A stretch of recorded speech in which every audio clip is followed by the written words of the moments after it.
سلام بچه‌ها. خب در ویدیوی نوبتی ما از امانت موبایل با دوشنبستی مبلغ روی کردن رو به شما نشون میدیم.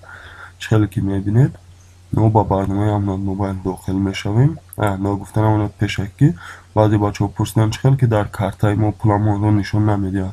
شما چخیلی که در اینجا میبینید ما الکترونیک کشالوگ داریم با کارتا. الکترونیک کشالوگ رو همین خیلی نشون میدید، اما برای مبلغ کارتا رو نشون دادن ما با بالای همین کارتا پخش میکنیم و این وارد میشود از داخل اون نشون میدید. خب میگذاریم و دیگر چخیل با دوشنبستی پول پارتیم. از اینجا از قسمت پایانی با پلاتژی وارد میشویم. از پلاتژی ما با یک کشالوگ وارد میشویم. نگفتن امانت شخصانی که ایدنتیفیکاسیون گذاشتگی نیستن با اونها این یک کشالوگ اجازه داده نشده است، یعنی استفاده بردن نمیتواند.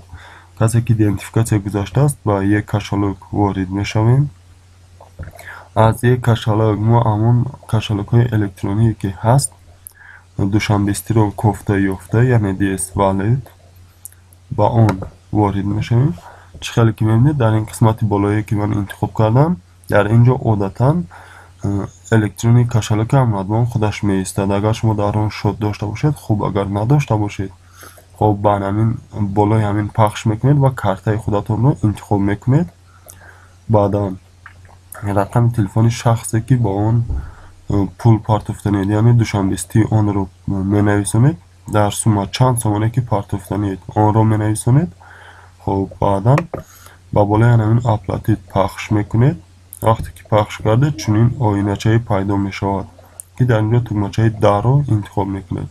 نگفتن امانت هر اون سومی که شما مینویسونید امانت بانک خودش جداگانه گیریم حق خدمتش رو میگیرد و برنامه دوشنبستی خودش هم جداگانه حق خدمتش رو میگیرد.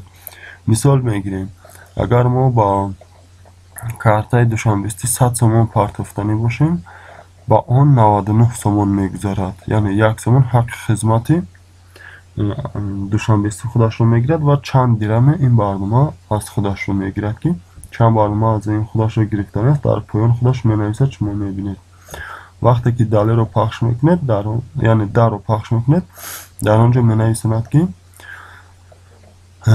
ваш запрос принят. تمام با همین بود این درس نوبتی ما. ساق و سر بلند باشیم بچه‌ها.